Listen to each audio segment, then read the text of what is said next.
আসসালামু আলাইকুম বন্ধুরা, কেমন আছো তোমরা? চলে আসলাম তোমাদের মাঝে আরেকটি নতুন ভিডিও নিয়ে। এই ভিডিওটি হবে আমাদের প্রথম অ্যানিমে এক্সপ্লেনেশন ভিডিও। আজকে আমি যে অ্যানিমেটি নিয়ে তোমাদের মাঝে এসেছি তার নাম Zom 100 bucket list of the dead. এটি হবে আমাদের হরর ও zombie type anime. So let's start our today's video. They'll be calling me. They'll be calling me royalty. Best to give me loyalty. 'Cause I'm taking the world, you'll see. Let's go! They'll be calling me royalty.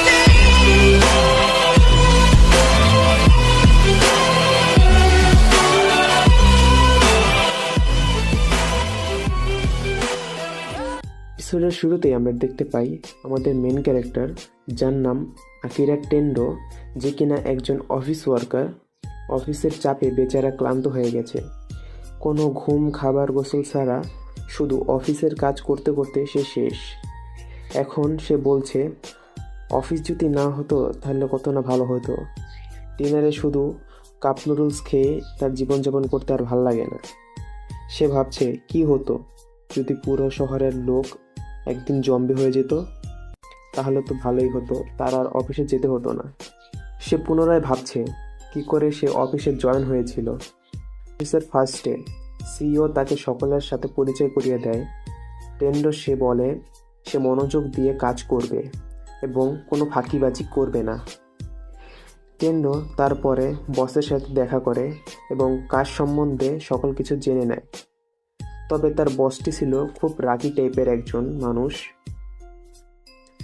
নিজের জুনিয়রদের শুধু বকাঝকা করত। অফিসের কাজ করতে সময় Tendo হঠাৎ করে একটি মেয়ের সাথে ধাক্কা খায় এবং তার ডকুমেন্টসগুলি সব নিচে পড়ে যায় এবং টেন্ডো তা তুলে দিতে তাকে সাহায্য করে এবং টেন্ডো যখন মেয়েটিকে দেখে তখনই তার উপরে ক্রাশ খেয়ে যায়। মেয়েটির নাম অথরি। টেন্ডোকে দেখিয়ে দেয় ওখানে তার অফিস। তার যদি কোনো ব্যাপারে হেল্প লাগে তাহলে তার সাথে যেন যোগাযোগ করে। তারপরে অথরি চলে যায়। অফিস শেষে সবাই একটা পার্টি করতে রেস্টুরেন্টে চলে যায়। সেখানে সবাই মজা করতে থাকে। টেন্ডো সকলের সাথে ভালোভাবে পরিচয় হচ্ছিল। ওই পার্টিতে অথরিও ছিল, যাকে দেখে আমাদের এমসি একটু শরম পেয়ে যায়। তবে টেন্ডোর বুঝতে দেরি হলো না সে কোন ধরনের অফিসে জয়েন করেছে। আসলে এই কোম্পানিতে কেউকে ছুটি দেওয়া হয় না, সকলকে দিয়ে ওভারটাইম করানো হয়, আর কি গাধার মতো খাটানো হয়। টেন্ডো বেচারার ফার্স্ট দিনেই তাকে ওভারটাইম করানো হলো।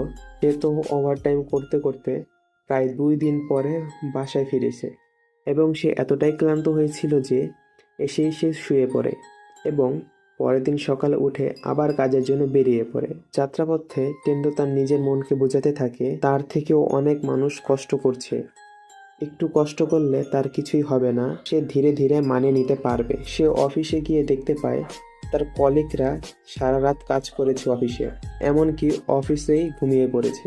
আরেকজন তো বলছে সে নাকি কোম্পানিতে 30 বছর ধরে কাজ করছে, তবে তাকে নাকি জীবনও ছুটি দেওয়া হয়নি। এর মাঝে আবার টেন্ডোর বস, যার নাম গোনজো কৌসুগি, সে আবার টেন্ডোকে বকছে ভুল কাজ করার জন্য। আসলে টেন্ডোর কোনো ভুল ছিল না, সকল ভুলটাই ছিল তার বসের। নেক্সটে আমরা দেখতে পাই টেন্ডোর যখন সেকেন্ড ইয়ারের কাজের বয়স তখনকার সিন। সে কাজ করতেছিল শিফটিংয়ের। তখন তার বস তার কাছে এসে তাকে বলছিল ভালো করে কাজ করতে, না হলে তাকেও অন্যদের মতো কোম্পানি থেকে বের করে দেওয়া হবে। আসলে বস তাদেরকে বের করেনি, বরং তারাই বের হয়ে গেছে কোম্পানির এত কাজের চাপে কারণে। সে প্যাকেজ প্যাক করছিল, তখন অথরি এসে তাকে একটু সান্ত্বনা দিতে লাগলো যে ভালো করে কাজ করো, সব কিছু ঠিক হয়ে যাবে। অথরিকে দেখে টেন্ডো একটু খুশি হয় এবং ভাবে যাই হোক, অফিসে কেউ তো আছে যে আমার কথা একটু হলেও ভাবে। তবে তার শেষ আশাও নষ্ট হয়ে যায় যখন সে জানতে পারে অথরি তো সিইও এর সাইড চিক এবং তারা আসলে কতটা ঘনিষ্ঠ। এসবের পর তো আমাদের মেন ক্যারেক্টারের মাথা কাজ করা বন্ধ করে দেয়। সে যার জন্য অফিসে এতদিন পর্যন্ত টিকেছিল তার সত্যতা জানতে পেরে সে কোনো মতো তার বাসায় যায় এবং পরের দিন ভাবে সে আর অফিসে যাবে না। দেখতে দেখতে চাকরি করতে করতে টেন্ডর 3 বছর বয়স হয়ে যায়। আমরা দেখতে পাই সে একটা কোম্পানির সাথে ডিল করছে, তবে কোম্পানির বস তার কাজকে ট্রাশের সাথে তুলনা করছে। তাকে কাজটা আবার করতে বলছে, করার জন্য বের হয় এবং মনে মনে ভাবে সে কি আর কোনোদিন এই কাজ থেকে বের হতে পারবে না। সে যখন ক্লায়েন্টের বাসায় পৌঁছায় তখন দেখে যে তার ক্লায়েন্ট জম্বি হয়ে গেছে এবং অন্য একজনকে খাচ্ছে। টেন্ডো তো এতই ভয় পেয়ে যায় যে সে পালাতে শুরু করে, তবে চারপাশে শুধু জম্বি আর জম্বি।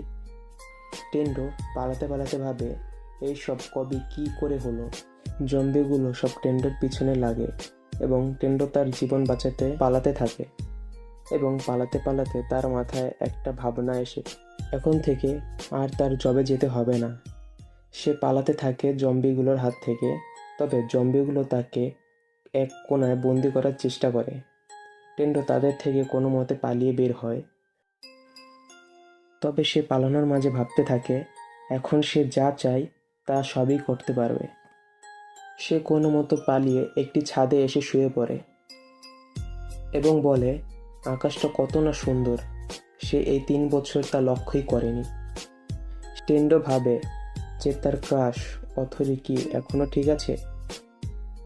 যদি ঠিক থাকে তাহলে কি হয়েছে, সে সিও এর সাইড চিক, তারপরও সে তার ফিলিংস অথরিকে জানাবে। সেই উদ্দেশ্যে টেন্ডো কোনো মতো জম্বের হাত থেকে পালিয়ে অথরির বাসার সামনে এসে পৌঁছায় এবং বাসার সামনে গিয়ে নার্ভাস হয়ে যায়। সে কি করে তাকে বলবে সে তাকে কতটা না ভালোবাসে। তারপর টেন্ডো দেখে অথরির দরজা খোলা এবং ভিতরে ঢুকে দেখে টেন্ডোর সিও এখন জম্বি হয়ে গেছে এবং সে তার জম্বি সিওকে বলে সে আর কাজ করবে না এবং তাই বলে সে সিওকে ধাক্কায় জানলা থেকে ফেলে দেয়। তারপর সে দেখতে পারে অথরিকে, যে কিনা পুরোপুরি জম্বি হয়ে গেছে। এটা দেখে তো টেন্ডোর মাথায় বাস পড়ল, তবে সে ওই জম্বি অথরিকেই তার ফিলিংস জানিয়ে দেয় এবং সে তাকে বলে তাকে সে প্রথম দিন থেকেই ভালোবাসত।